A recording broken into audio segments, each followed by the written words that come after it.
નમસ્કાર.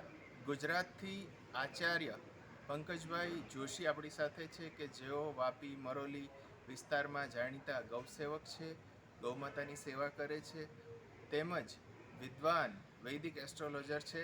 આ ઉપરાંત લોકોને કન્સલ્ટેશન પણ આપે છે અને લોકોનું કલ્યાણ થાય એ માટે ટિપ્સ પણ આપતા રહેતા હોય છે.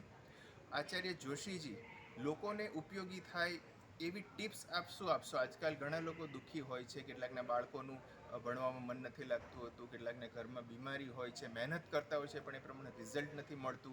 તો આપણા વૈદિક આ વારસો છે જ્યોતિષનો, એનો લોકોના ફાયદા માટે કેવી રીતે ઉપયોગ કરી શકાય? जय श्री कृष्ण। आप सबको अभिनंदन। जय गौ माता। मैं आज यह कहना चाहूँगा कि व्यक्ति दुख का कारण क्या है।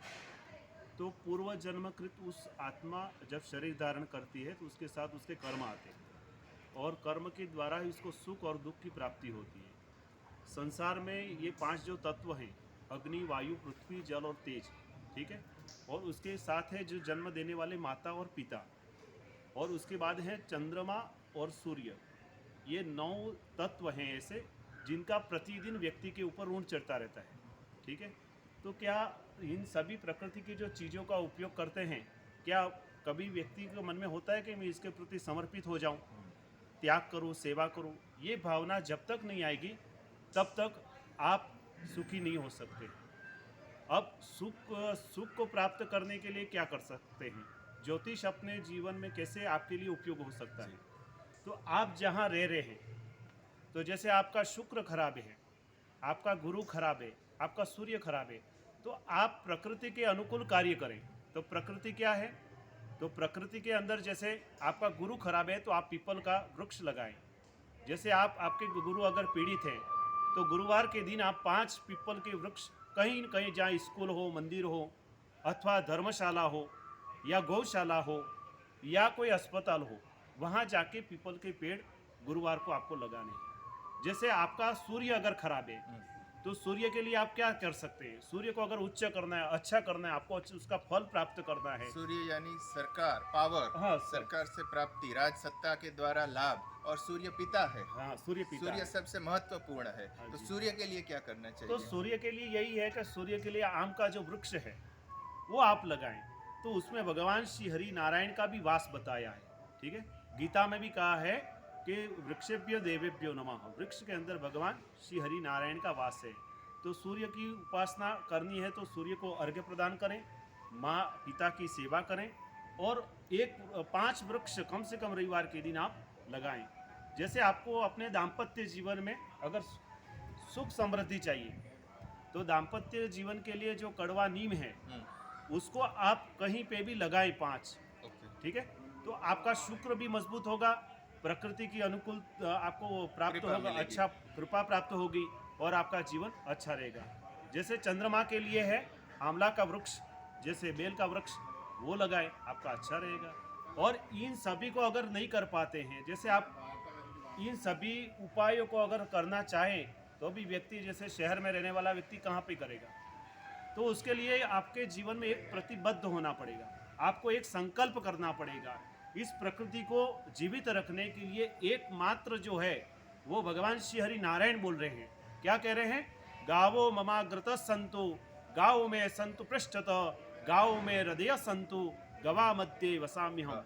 भगवान श्री हरि कह रहे हैं कि जिसके आगे गाय हो, जिसके पीछे गाय हो, जहाँ गाय घूमती हो, और जो गौ माता की जो सेवा करता है वो समस्त प्रकार के ऋण से मुक्त हो जाता है।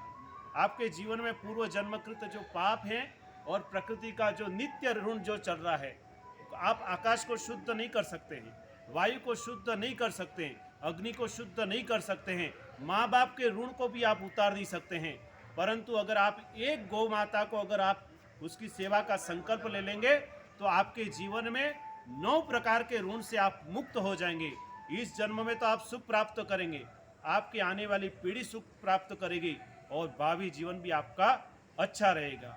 इसलिए आपको मैं सबसे अच्छा और उत्तम सेवा कार्य में यही बताऊंगा कलयुग के लिए कि गौ मात्र ऐसी सेवा है, अगर हृदय से आप संकल्प करेंगे तो भगवान श्री हरि नारायण की कृपा आपकी अवश्य आपको प्राप्त होगी। यानी जिससे कई सारे दोष भी निर्मूल होंगे। जी जी। जैसे अपन वैदिक जो पूजा पाठ करते हैं, बिना गौमूत्र, बिना गाय के दूध से और बिना कंडे के बिना जी। यज्ञ भी आप नहीं कर पाएंगे, तो आप कौन सी पूजा का आपको फल मिलेगा? कहा है कि जहाँ गोबर का पोछा नहीं होता है ना, पानी गौमूत्र का पोछा नहीं होता है, गौमूत्र जहाँ प्राशन नहीं होता है, वहाँ किसी देवी देवता और मंत्र उसकी साधना का फल भी आपको प्राप्त नहीं होता है। इसलिए आप पूजा के पूर्व, ये हमारे वैदिक शास्त्र में पहले ही लिखा हुआ है कि आप पूजा करते पहले गाय के गौमूत्र से वहाँ पोछा मारें, गाय के कंडे का उपयोग करें, गाय के घी का उपयोग करें, तभी इस प्रकृति को अपन जीवित रख सकते हैं और अपन भी इसके साथ जीवित रख सकते हैं। नहीं तो आने वाली जो अभी जो अतिवृष्टि अनावृष्टि जो हो रही है, जो युद्ध के वातावरण हो रहे हैं, क्लाइमेट चेंज। जो क्लाइमेट जो बन रहा है, ये सब भयावह मानव और सृष्टि को विनाश के लिए और ले जा रहा है। उसके मुक्त होने के लिए एकमात्र है गौ माता। तो सब संकल्प कर ले कि हम गौ माता की सेवा करें, उससे ग्रह भी आपके प्रसन्न हो जाएंगे।